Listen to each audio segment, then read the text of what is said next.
दिदी साहेब, आज आपण उमेदवारी अर्ज दाखल केलाय. कुठल्या गटातून दाखल केलेला आहे? भाजपचे किती उमेदवार आहेत? आज पक्षाच्या सूचनेनुसार पांडे गटामधून उमेदवार म्हणून मला आदेश आला आणि त्यानुसार पांडे गटाचा जिल्हा परिषदेसाठी अर्ज दाखल केलेला आहे. एकूण 6 पंचायत समिती आणि 3 जिल्हा परिषद गट, त्याच्यामध्ये भाजपच्या कमळ या चिन्हावरती आमचे एकूण 9 सहकारी लढतात.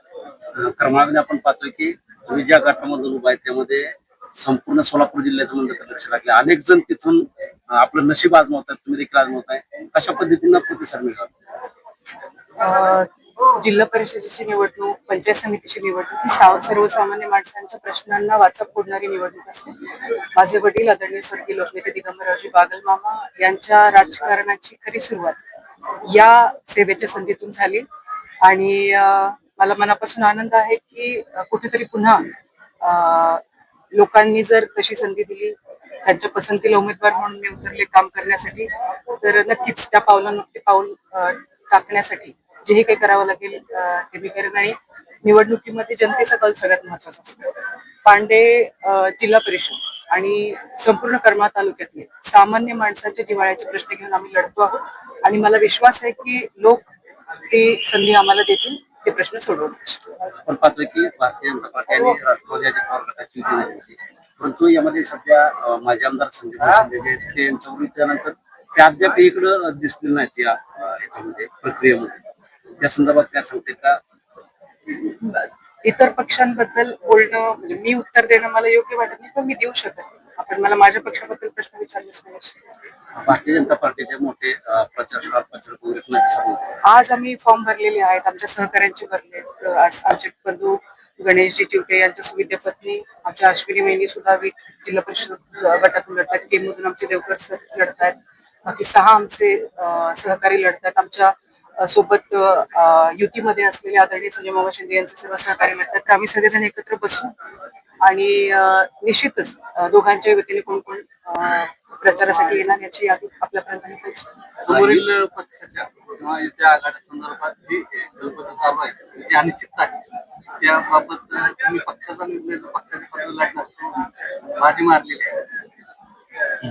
मी पुन्हा रिपीट करते की हा निर्णय, याचा कौल हा 5ला मतदान करून 7ला जनता देणार आहे.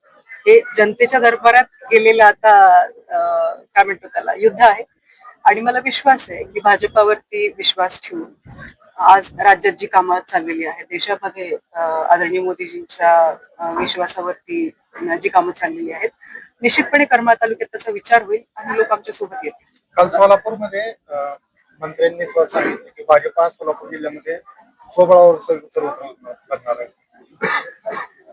या ठिकाणी युतीचा म्हणजे आपला विषय सुरू आहे. प्रत्येक तालुका, प्रत्येक मतदारसंघ वेगवेगळा असतो. पक्षश्रेष्ठींना असं वाटलं की ते मिळून लढलं पाहिजे, त्याच्यामुळे तसा निर्णय घेतला आणि त्या निर्णयाला आम्ही होकार दर्शवतो. जे इच्छुक होते ते नाराज आहेत, त्यांना कशा पद्धतीचे? आमचा एकही सहकारी कमी नाही. उमेदवारी चुकून डावलली गेली असेल तर ती यासाठी डावलली गेली असेल की पक्षाची एक पद्धत आहे, संपूर्णपणे सर्वे केला जातो, लोकांशी बोललं जातं, सगळ्या गोष्टी केल्या जातात, परंतु नाकारलं जाणं नाहीये, हे थांबवणं. आणि ज्याला ज्याला आज थांबावं लागलं, ज्या सहकार्याला आज उमेदवारी नाही मिळाली, त्या सहकार्याला निश्चितपणे येत्या काळामध्ये आणखीन वेगळ्या ठिकाणी चांगल्या पद्धतीची संधी देण्याचा आमचा मानस आहे आणि आमचा एकही सहकार्य आम्ही नाराज होऊ देणार नाही. आमच्या विचारापासून लांब ढोळ सरांच्या माध्यमातून ही भाजपाच्या जिल्हा परिषद आणि पंचायत समितीच्या उमेदवारांचे संपूर्ण उमेदवारी अर्ज भरले गेलेले आहेत. आपण आता सांगता आमच्यामध्ये कोणताही दुरावा नाही किंवा मतभेद नाही. इथं परत ढोळ सरांच्या वतीनं शक्ती प्रदर्शन करत इथं वेगळ्या उमेदवारांचे उमेदवारी अर्ज भरले गेलेले आहेत भाजपाच्या वतीने. एखाद्या कार्यकर्त्याने सहकार्याने स्वतःची इच्छा व्यक्त करण्यामध्ये चुकीचं काय?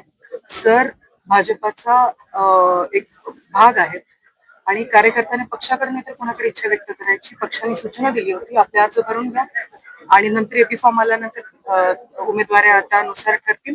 आणि मला निश्चितपणे विश्वास आहे, इच्छा व्यक्त केली असेल आणि त्यांनी इच्छा व्यक्त केलेल्या ठिकाणी एपी फॉर्म आला नसेल तर सर माघार सरच काय. आमच्यापैकी प्रत्येक जण उमेदवारांची नावे सगळीच नावं आम्ही आपल्याला लेखी यादीवरती आपल्याला तिथे थोडंसं सोपं पडेल. सहकार्य असावं.